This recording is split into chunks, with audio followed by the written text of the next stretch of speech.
Como que você, cuidador de idosos, deve se preocupar com o balanço hídrico, né? Se você quer ser realmente um cuidador de valor, um cuidador que se preocupa, né, em ser diferenciado, você deve saber o que é o balanço hídrico. A quantidade de água do nosso organismo varia de tecido para tecido. Por exemplo, nos ossos tem mais ou menos de 43 a 60% de água. Nos músculos, 70% de água.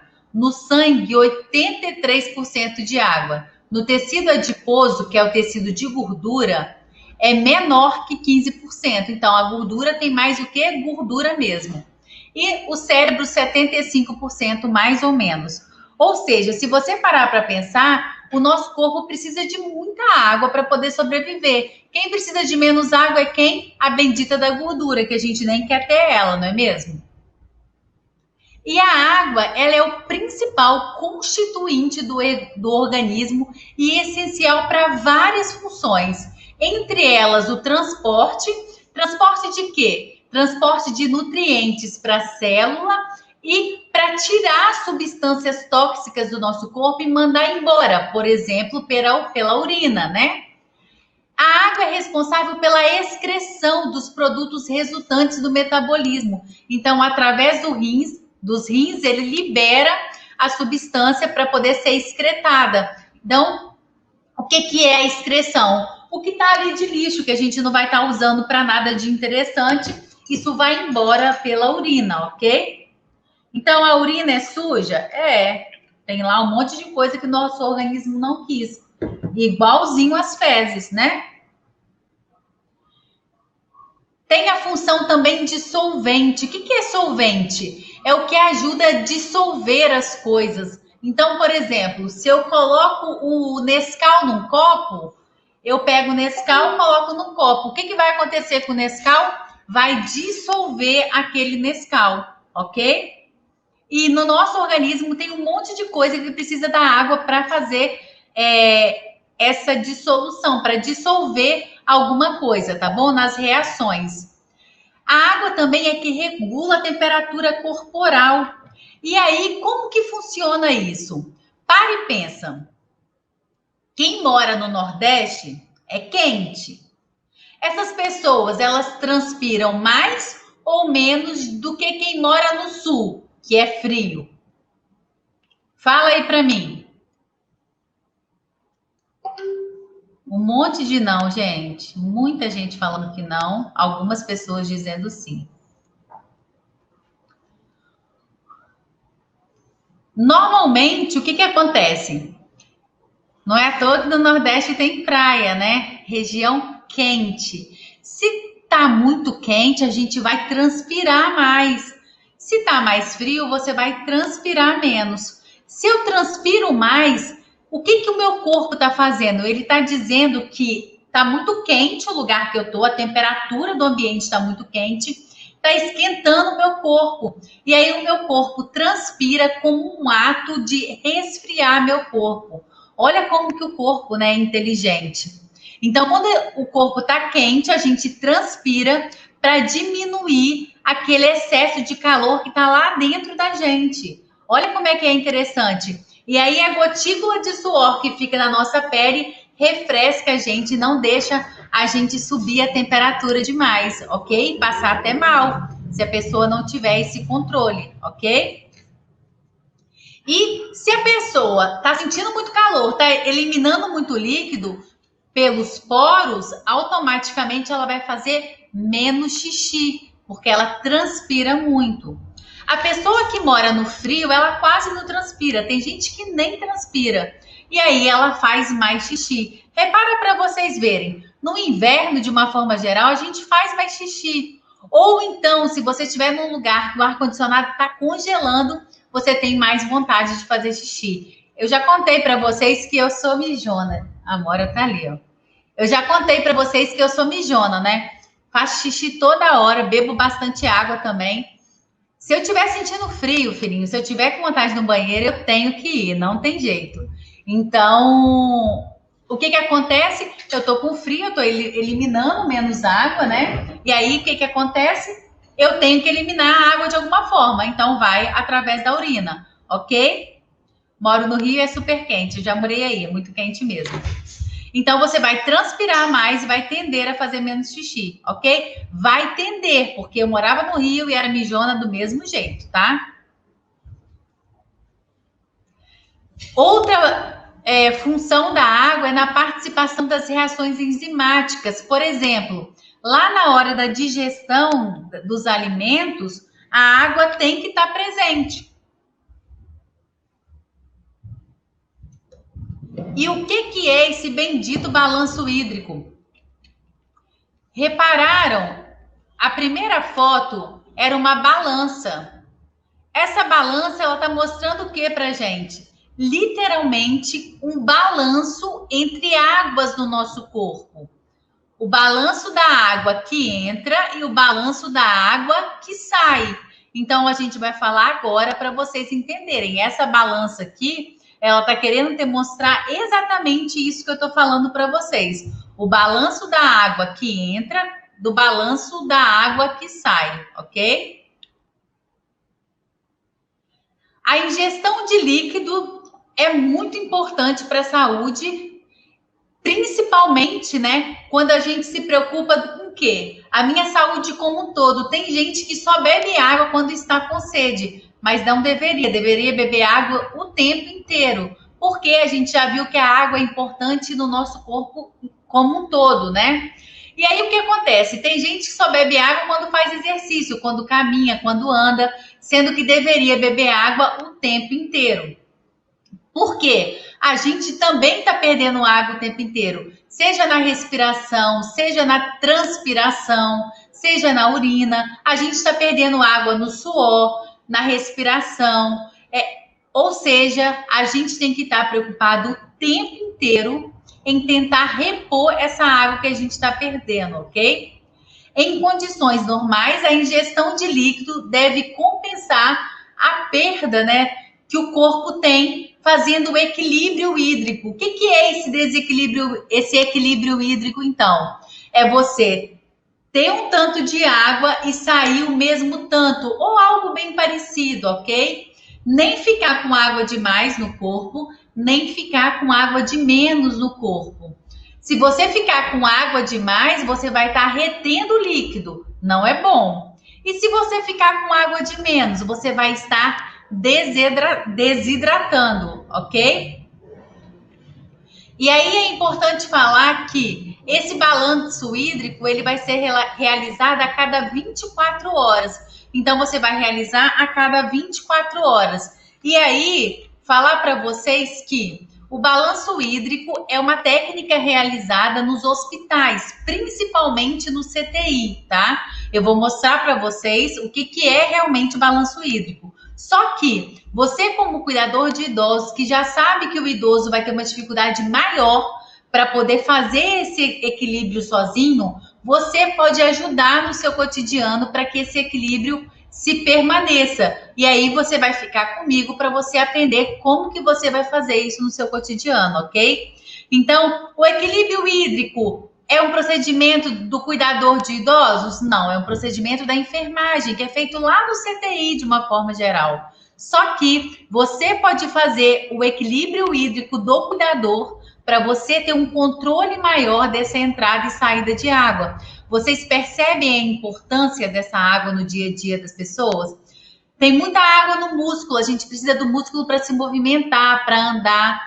Quanto mais água você tem no corpo, menos dores articulares você tem, porque a vascularização naquela região é melhor. Quanto mais água você tem no corpo, menos a sua pele sofre com ressecamento. Quanto mais água tem no corpo, melhor funciona o seu cérebro. Então, é muito importante você se preocupar em estar hidratando. Então, eu vou beber muita água, Irlane, muita água. Opa! O excesso de água também faz mal. Lembra que eu falei? Nem muito, nem pouco. É o equilíbrio, ok? E aí, o que acontece? O balanço hídrico vai ser realizado principalmente em hospitais, tá? A cada 24 horas, podendo ser parcial. Ou seja, o que é parcial? A cada 6 horas, faz o valor total parcial. Eu vou explicar isso para vocês. Serve para saber se o corpo está ficando com mais ou com menos líquido, ou se de repente ele está em equilíbrio, tudo bem? E aí os nossos hormônios, que têm uma função importante no nosso corpo, na homeostase, né? O que é a homeostase do corpo? É no equilíbrio do nosso corpo. Os hormônios, eles vão agir aí também, liberando a urina, né? Diminuindo o líquido ou retendo o líquido se o seu corpo está com alguma descompensação, né? E aqui eu tá mostrando para vocês o exemplo, por exemplo, que é feito nos hospitais. A entrada do líquido, né, que foi ingerido, por exemplo, 1.400 ml, e aí que foi somando, por exemplo, 200 ml de alimentação, mais 200 de alimentação à tarde, mais 200 à noite, 600.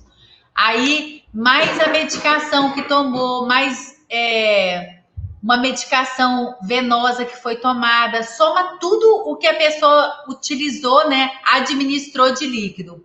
Mais os alimentos sólidos, que faz uma conta para saber o quanto de líquido que tem. Mais o metabolismo oxidativo dos alimentos, que é outra conta que é feita. Soma isso tudo, deu 2.500, ok? Somou esses 2.500, foi o que entrou de líquido no corpo da pessoa. E o que saiu de líquido? Na pele da pessoa, 450. Tudo são contas que vocês não precisam se preocupar com isso, tá? Nos pulmões, 350. Na urina, 1.500 ml. Nas fezes, 200 ml, dando um total de 2.500. Ou seja, esse sujeito aqui, ó, ele tá com balanço hídrico equilibrado, entrou 2.500 e saiu 2.500, ok? Isso tá bom, Erlane? Depende, a gente não sabe o que a pessoa tem, né? Às vezes ela estava precisando de perder, às vezes ela estava precisando de reter, vai depender do que a pessoa tem. Essa é uma tabela de um hospital, ó, de um balanço hídrico. Não precisa de se preocupar, tá? Esse exemplo até é um balanço hídrico de Covid, tá vendo? UTI de Covid. Não precisa de preocupar, porque não é essa que vocês vão utilizar, mas eu quero só que vocês tenham uma experiência de saber o que é, tá? Então, aqui coloca o nome do paciente, a enfermaria, o leito, a data, né? E aí você vai colocar aqui a hora, a dieta. Por exemplo, 7 horas tomou 200 ml da alimentação por sonda. Foi oral, foi por sonda.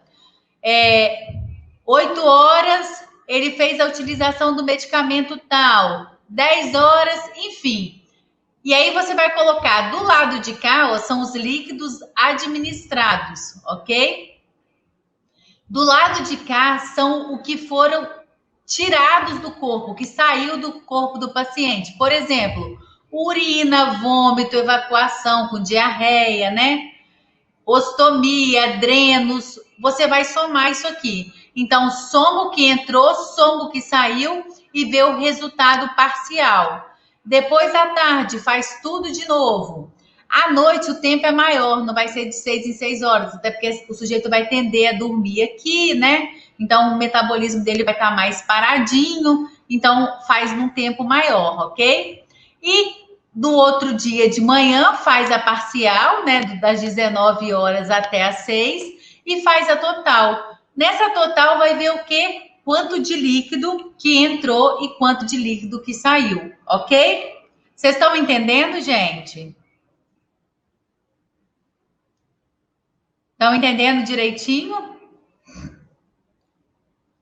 Vamos lá, então. O que é a entrada de líquido? O que entra de líquido na sua vida? Para e pensa, o que entra na sua vida é o que entra na vida do idoso. É o que, Erlaine? Os líquidos em geral, os medicamentos, os alimentos. Muitos alimentos vão com água. Se a pessoa está internada, o medicamento às vezes vai venoso, às vezes no soro, às vezes em outra solução. Às vezes o paciente faz alimentação por sonda, tá? Então, quais foram as entradas? Por exemplo, o paciente que se alimenta com sonda, a alimentação vai estar assim, ó. Espera aí, deixa eu colocar aqui para vocês verem. A alimentação vai estar assim.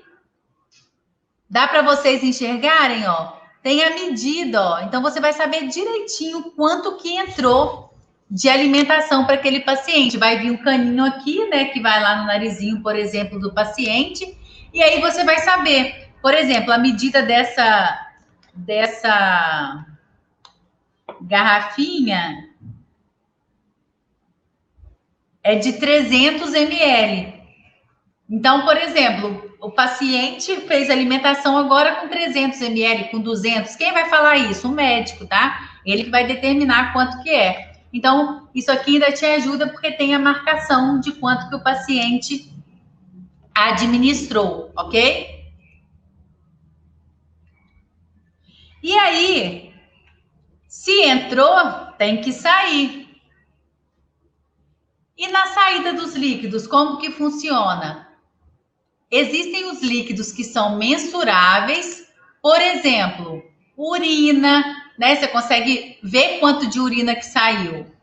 Erlane, meu paciente usa fralda. Tudo bem, você pode pesar a fralda desse paciente, se for necessário, né? Você coloca na balança, tara a balança com uma fralda limpa, depois você coloca a outra fralda e vê a medida que vai dar ali. E aí você vai saber quanto que tem ali de urina. É claro que vai sair em miligrama, não vai sair em ml, mas você pode fazer a conversão se quiser, ok?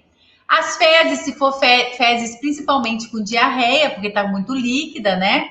Excreção de drenos. Então, o dreno, quando a pessoa está com dreno, aquele líquido que está saindo de dentro do corpo da pessoa vai estar num potinho. Então, você consegue saber quanto de líquido saiu ali daquele dreno, né? O sangue, o vômito, isso são mensuráveis. Você consegue medir como que quanto que saiu da pessoa. Mas existem também os insensíveis. O que são os insensíveis? O que a gente não consegue mensurar muitas vezes. A gente tem uma média, né? Que é o suor, a lágrima, como que fala? A respiração. Isso a gente não tem uma certeza. A gente tem um parâmetro, ok?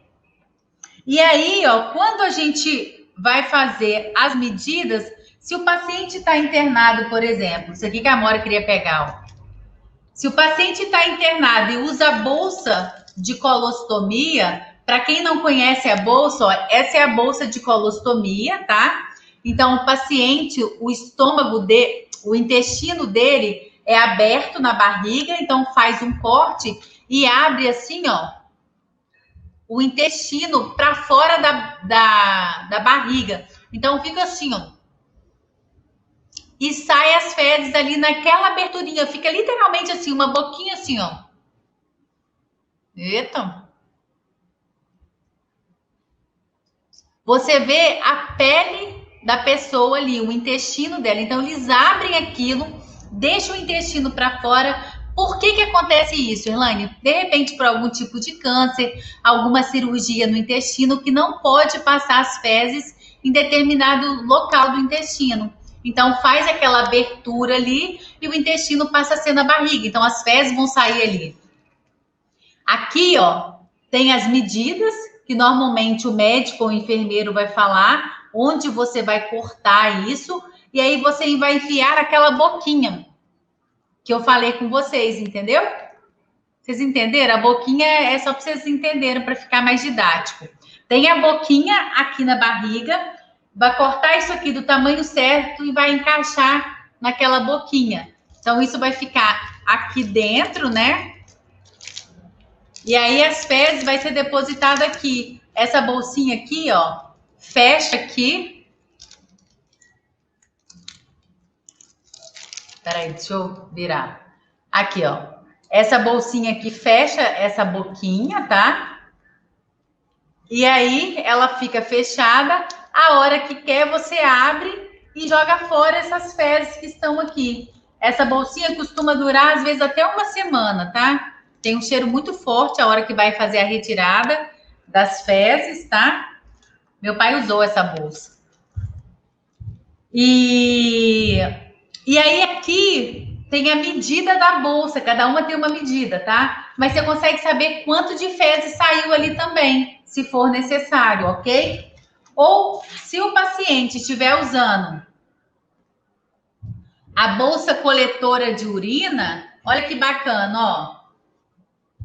Ela também tem a medida. Então, você consegue saber direitinho quanto de urina saiu do paciente. Tem a medida, tá? Peraí, deixa eu arrumar aqui.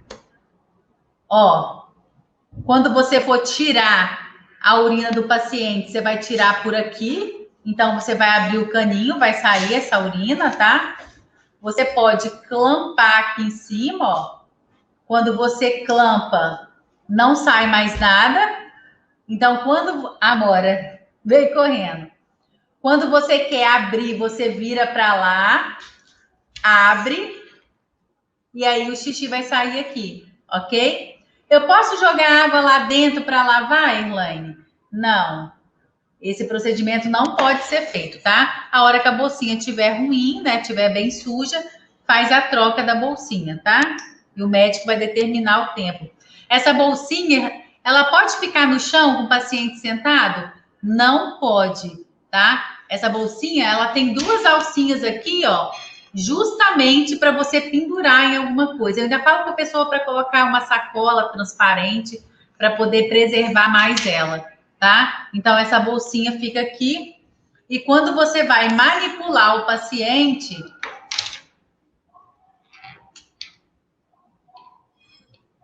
só um pouquinho. Aqui vai estar ligado lá no paciente. E quando você for esvaziar, dar o banho no paciente, o que que você faz? Você fecha aqui a bolsinha, ó. Deixa eu ver. Ó, tá fechada, tá vendo? Por quê? Para não correr o risco dessa urina voltar lá para a bexiga e causar alguma infecção. Então, na hora do banho, que você for mexer mais com isso, você fecha e depois você abre. Não pode esquecer de abrir, porque essa urina vai vazar aqui e vai voltar para dentro da pessoa. Então, você tem que lembrar de abrir, ok? Então, ó, com essas medidas, você consegue fazer esse trabalho. Ah, esse aqui também eu quero mostrar para vocês. Era a bolsa de colostomia, só que essa daqui é descartável. Olha que bacana. Então, é bom porque às vezes já aconteceu, por exemplo, do paciente tá usando ela descolar, que tem uma cola, tá? Mas aí descolar num lugar que você não tem o que fazer. Então, você tem uma dessa aqui para uma emergência, você pode colocar, porque senão vaza as fezes mesmo, entendeu? Então, você tem esse daqui para você poder colocar. Fica a dica aí se alguém tiver algum paciente com colostomia. Ok? Quando o que sai? Urina, né? A sonda vai facilitar a medição para o paciente que usa a sonda, tá? Se não, faz a medida da fralda, de repente o paciente está no CTI, mede-se a fralda de uma forma geral, pesa, né? As fezes, principalmente quando tá com diarreia, às vezes o médico pede, às vezes ele fala que não precisa, depende de cada profissional. Os drenos, né? É excreção, tá saindo o dreno, então também tem relação. O sangue, agora que eu vi, bem tá errado, gente. Eu coloquei bem dreno no outro, não coloquei? Não coloquei nada, tá certo. A excreção por drenos, né? O sangue e os vômitos, tá? Isso tudo tá saindo da pessoa. Então, vamos entender de uma forma resumida, ó. O que é a tal tabela hídrica? O que essa tabela hídrica faz? Mede a entrada de líquido, mede a saída de líquido e vê se a pessoa está em equilíbrio ou em desequilíbrio, ok? Isso tudo é medida, Erlaine? Sim, lá no hospital. A nossa é outra, ok? E aí, muitos de vocês devem estar se perguntando, mas para que isso, Erlaine? Para que mede isso? Presta atenção. Se você fez a medida lá, olhou direitinho e deu que a pessoa tá com menos 35 de líquido, vamos supor, tá, o balanço hídrico dela tá negativo. Então, o que significa tá negativo? Essa pessoa, ela tá perdendo mais líquido do que entrando mais líquido. Isso significa que a pessoa está ficando com o quê? Com excesso.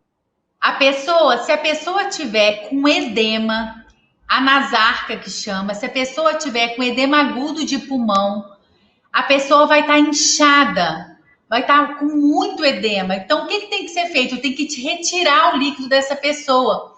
Tem que fazer com que o equilíbrio hídrico dela fique negativo. Então, o balanço hídrico dela vai ficar o quê? Negativo. Então, os médicos têm que se preocuparem para ir tirando o líquido dessa pessoa, ok?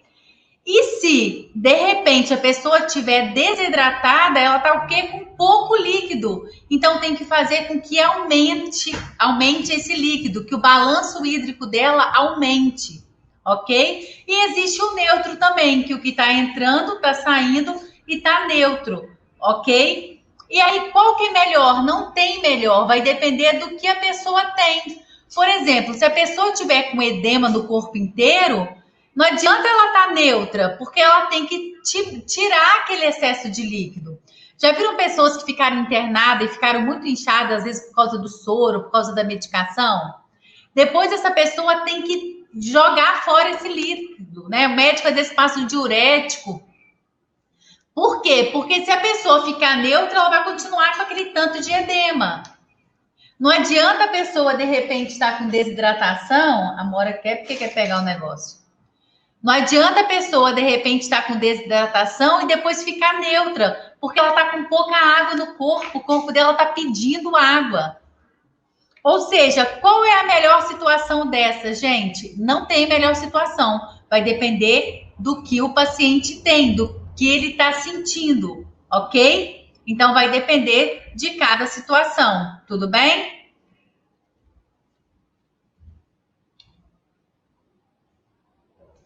E aí, o equilíbrio, né, entre a ingestão e a perda de líquidos é fundamental para não colocar a saúde em risco, para não colocar a minha saúde em risco, para não colocar a sua saúde em risco. Então, é muito importante se preocupar realmente com a sua saúde, com a saúde do idoso que você assiste. Então, a regulação desse balanço hídrico, ela depende de quê? Do mecanismo, né, do cérebro, do controle da sede. Então, quando você tá com sede, é o seu corpo falando assim, ó, coloca água aí que eu já tô precisando, tá faltando.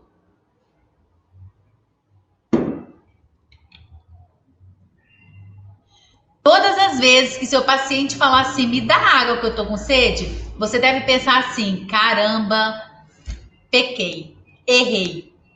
Por quê? Você deve oferecer água para o paciente antes que ele peça. Na hora que você tem sede, o seu corpo já está com desidratação. Quando o seu corpo te pede água, é porque já está faltando lá dentro dele. Então, a gente não deve esperar ter sede para beber água. A gente deve beber água o tempo inteiro, tá? E aí, o que mais que ajuda a gente na regulação desse balanço hídrico? Que o nosso corpo faz, tá? Uma harmonia antidiurética. Então, o nosso rim, ele tem a função de ver se ele vai liberar mais líquido ou menos líquido, de acordo com o que você consumiu, de acordo com o que você suou. Então, existe uma harmonia lá que o sistema renal faz. Capacidade de reter e excretar água da função renal. Isso está relacionado também com a parte renal. E perdas por respiração e transpiração. Então, a gente vai respirar, a gente também vai ter perda. Na transpiração, a gente também vai ter perda. Às vezes a pessoa não entende na respiração, né? Mas quando a gente está respirando, a gente também está perdendo água, tá? E aí, se a pessoa não toma cuidado com esse balanço hídrico, tá? Com esse equilíbrio hídrico do seu paciente, do seu idoso, principalmente, presta atenção, principalmente paciente com Alzheimer, paciente com demência. Ele não lembra que ele tem que tomar água. O paciente idoso, gente, ele perde essa percepção da sede. Então, isso diminui muito. Por isso que o paciente idoso não tem sede, não quer água, nunca quer beber água, tá?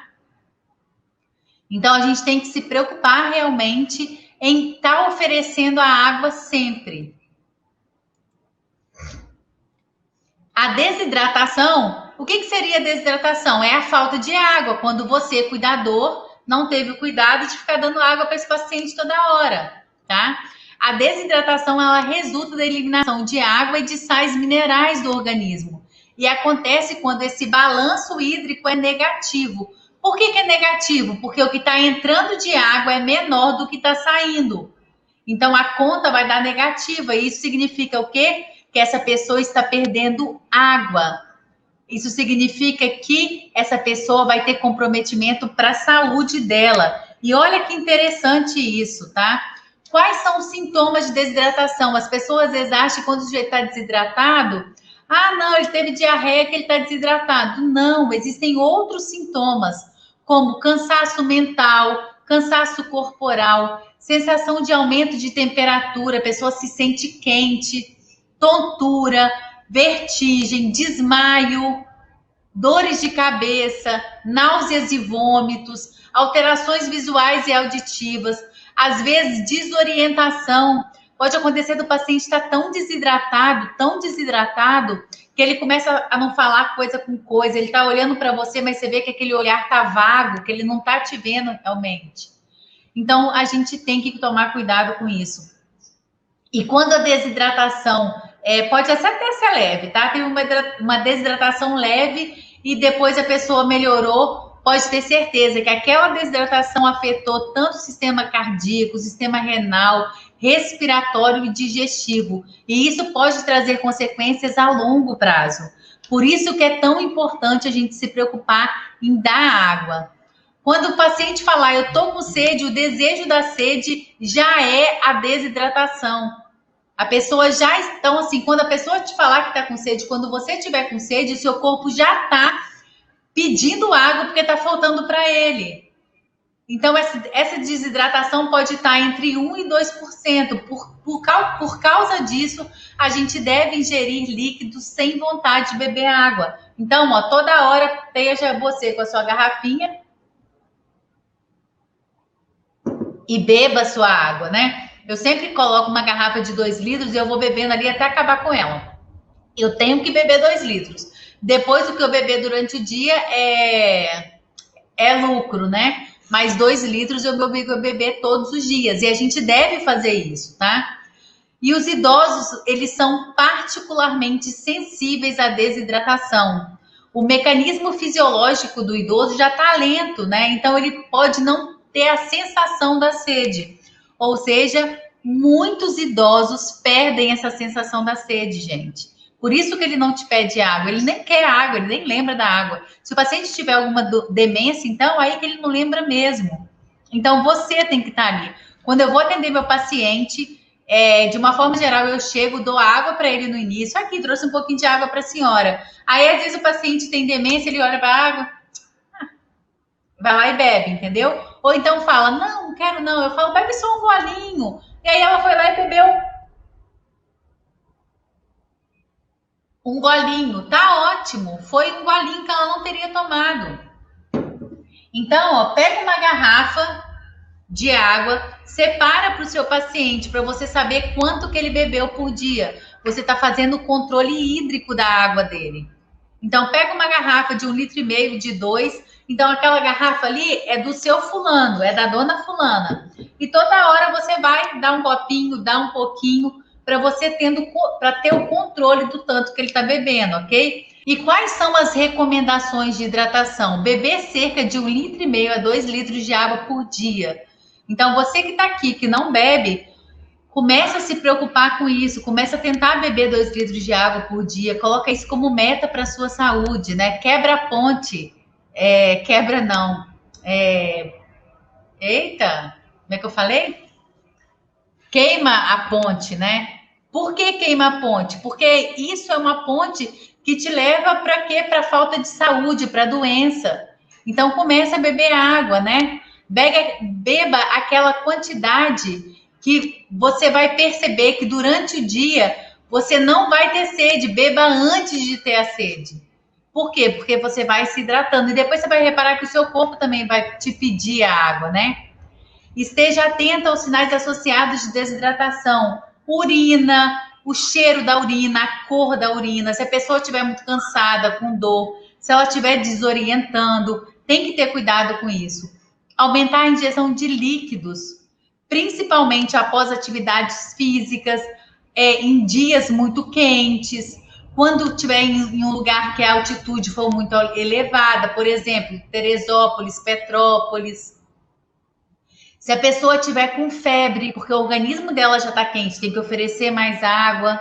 Quando a pessoa está vomitando, com diarreia, pessoas que estão grávidas, pessoas que estão amamentando, isso tudo tem que beber mais água. E aí é importante falar, muitos cuidadores, já tirei muitas dessas dúvidas, tá? O cuidador acha que quando a pessoa, alguns, né? Acham que quando a pessoa tá com diarreia, ela tem que comer comida sólida para endurecer as fezes de novo. E não tem nada disso, tá? A pessoa vai comer comida normal, tentar comer comida mais saudável, né? Não comer nada muito pesado, muito engordurado, né? E tal. Mas tem que beber líquido, porque ela tá perdendo líquido ali nas fezes. Então, ela tem que administrar muito líquido, tá? Fica essa dica aí para vocês.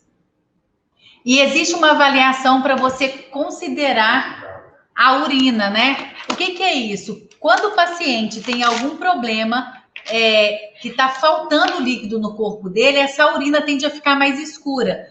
Elaine, mas meu paciente vive com a urina escura. Pode ser que ele tome algum medicamento que tenha essa reação, então tem que ter cuidado com isso. Só que de uma forma geral, presta atenção, de uma forma geral, isso é regra? Não é regra, tá? Existe uma escala que essa urina que está aqui no início é uma urina que, de uma forma geral, é uma urina que está mais limpa. E qual seria a urina mais suja? É essa urina que está aqui, ó, no marrom, tá? No escuro. Então, você pode saber que quanto mais escura essa urina, maior é a possibilidade dessa pessoa estar tendo algum problema renal realmente, ok? E existe um testezinho, e aí, ó, vale lembrar também, esse teste, ele serve para algumas pessoas, para outras não, tá? Então, qual é a minha dica? Faça sempre no seu paciente, para você ver o organismo dele como funciona. Por exemplo, a minha família, gente, é uma família de pessoas com muita ruga, porque a gente é muito branco, né? Então, aquelas pessoas que dão um monte de preguinha de ruga assim no rosto, na mão. Então, quando a gente fica velho, a mão fica cheio de ruguinha, muita ruguinha, ó. Se eu querendo fazer aqui, ó, eu até consigo fazer um pouquinho. Ela não fica, mas eu consigo juntar bem, tá vendo? Ó?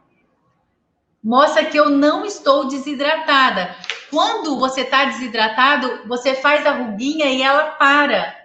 Só que tem idoso que, por natureza, tem muita pele, então vai ficar parado. Então, o que eu te indico? De vez em quando você faz isso, todos os dias lá, né, com o seu paciente, para você reparar como que é o padrão da prega dele. E aí, se ele estiver desidratado, você vai reparar que essa prega vai mudar, ok? Então, o que acontece? Você faz a prega, ela fica mais ou menos 3 segundos e desce. Quando a prega fica, significa que o paciente está desidratado, tá? Com cachorro também é assim. Você pega a pele do cachorro, sobe ela, se ela fica parada, o cachorrinho está desidratado. Paciente também, né? Só que, ó, foca em mim, guarda o que eu tô falando. Isso é regra? Não é regra. Se o paciente for muito cheio de pelezinha, isso vai ficar mais paradinho. Então, você tem que ter o parâmetro do seu paciente. Você vai fazer a medida sempre do seu paciente, ok?